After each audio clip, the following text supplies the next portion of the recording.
सासे बर' आइजोजों बिटिसिनि इएमनि दावराव गन्डगल बा नारि केलेंकारि होननानै गोबां खौराङाव दामगासिनो दं। नोंथांमोना मिथिखाबाय जानांगौ बोरै आरो आइजोआबो बर'सो होननानै गोबां खोथा गोसारगासिनो दं। दा जेखौ माने आइजोखौ दा मिथिनो मोनबाय आरोना। दा खोथाया बोरै माब्रै आरो मा खोथा हाबनानै दं बेवहाय जों सावरायगोन। बेनि सिगां आं मोनसे भिडिअ होग्रोनो गोसो जायो। आं दाख्लै बेंगलराव थांदोंमोन। बे बेंगलराव थांना आं उदालगुरियाव फैबाय। उदालगुरियावबो रिजिनेल अफिसावबो बेखिनियाव दं।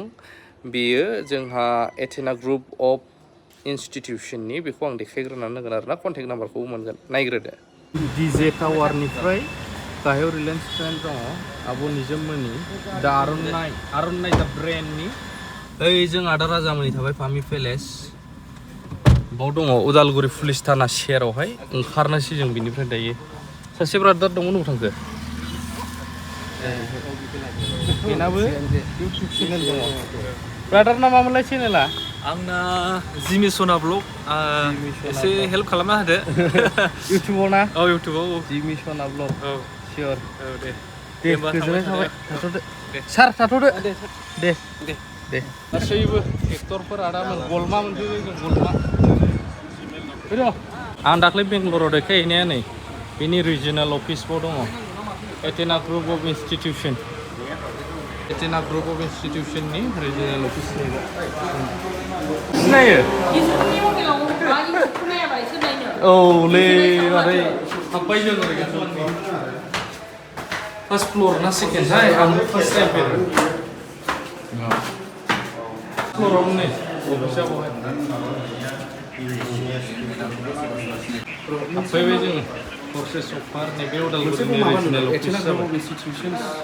मोनसे बे रयेल दर्सआ जोंनि अफिसनि नाम। अके दा बे मेन बे कलेजाव लाङो आरो जोङो। थारैनो नोंथांमोना भिडिअखौ नुबाय। दा खोथाया जाहैबाय बिटिआरनि इएम बिजेपिनिफ्राय अरुप कुमार देनि दावराव जागासिनो दं। एकदम निउस पर्टेलफ्राव दामदों मादों, सोरबा बुंदों एक्सेट्रा। दा रेवा मानव गेदेर सारखौहाय जेरैबायदि एरख'दोंमोन बेबायदिनो बिथांखौबो एरख'गोन नामा प्रमद बर' सारा? बे साननो गोनां बाथ्रा जादों। आरो माब्रै आरो खोथाया बेसेबां सैथोमार नोंथांमोना मा सानो? निउसाव दामगासिनो आरो बे निउसा माबायदि नोंथांमोना होनो थांगासिनो दं नायजोबनानै कमेन्ट खालामनो हागोन। BTRৰ বিজেপি নেতাৰ অভিসাৰৰ আখ্যান, নাম অৰুপ কুমাৰ দে। এখেত প্ৰমোদ বড়ো নেতৃত্বাধীন BTR প্ৰশাসনৰ স্বাস্থ্য বিভাগৰ কাৰ্যবাহী সদস্য অৰ্থাৎ EM। কিন্তু এইগৰাকী বিজেপি নেতাৰ নাৰী কেলেংকাৰী শেহতীয়াকৈ আহিছে পোহৰলৈ। এগৰাকী মহিলাৰ সৈতে হোৱাটছএপত অশ্লীল বাৰ্তালাপৰ স্ক্ৰীনশ্বট এতিয়া মোবাইলে হৈছে ভাইৰেল।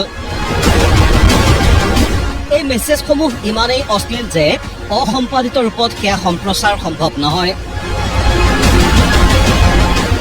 এতিয়া এই সমগ্ৰ ঘটনাৰ তদন্ত দাবী কৰিছে নেমছুৱে। বিটিচিৰ ইএম অৰুপ কুমাৰ দে ডাঙৰীয়াৰ যি স্ক্ৰীনশ্বটবোৰ ভাইৰেল হৈছে বিভিন্ন সামাজিক মাধ্যম বা সংবাদ মাধ্যমত, ইয়াৰ এটা আমি উচিত তদন্ত বিচাৰিছোঁ। আৰু এই বিষয়টো যাতে মানে এজন ইএম হোৱাৰ বাবদ যাতে সাৰি নাযায়, যাতে তদন্ত প্ৰক্ৰিয়া শেষ হৈ নাযায়, তাৰ বাবে আমি দাবী জনাইছোঁ। বিজেপি নেতা হোৱাৰ বাবে যাতে সাৰি নাযায় অৰুপ কুমাৰ দে,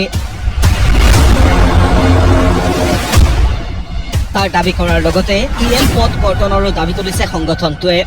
মই BTR মুৰব্বী তথা BTR মুখ্য কাৰ্যবাহী সদস্য প্ৰমোদ বড়ো ডাঙৰীয়াক আমি আহ্বান জনাম, অনুৰোধ জনাম যে যিসমূহ সামাজিক মাধ্যমত পোষ্ট ভাইৰেল হৈছে তাৰ প্ৰতি লক্ষ্য ৰাখি জনসাধাৰণক ন্যায় দিবলৈ এনেকুৱা ধৰণৰ মানুহক ইএম পদ কৰ্তন কৰিব লাগে। তেওঁ বিজেপিৰ পৰা ইএম হৈছে, বিজেপিৰ সদস্য হয়। এনেকুৱা মানুহৰ কি কৰে বিজেপিৰ নীতি নিয়মত বা কি আছে, বিজেপিও এই ক্ষেত্ৰত ব্যৱস্থা ল'বলৈ আমি অনুৰোধ জনাইছোঁ। এতিয়া স্বচ্ছ নিকা প্ৰশাসনৰ কথা কোৱা প্ৰমোদ বড়ো নেতৃত্বাধীন BTR চৰকাৰখনে অৰুপ কুমাৰ দেৰ বিৰুদ্ধে কিবা ব্যৱস্থা গ্ৰহণ কৰিবনে?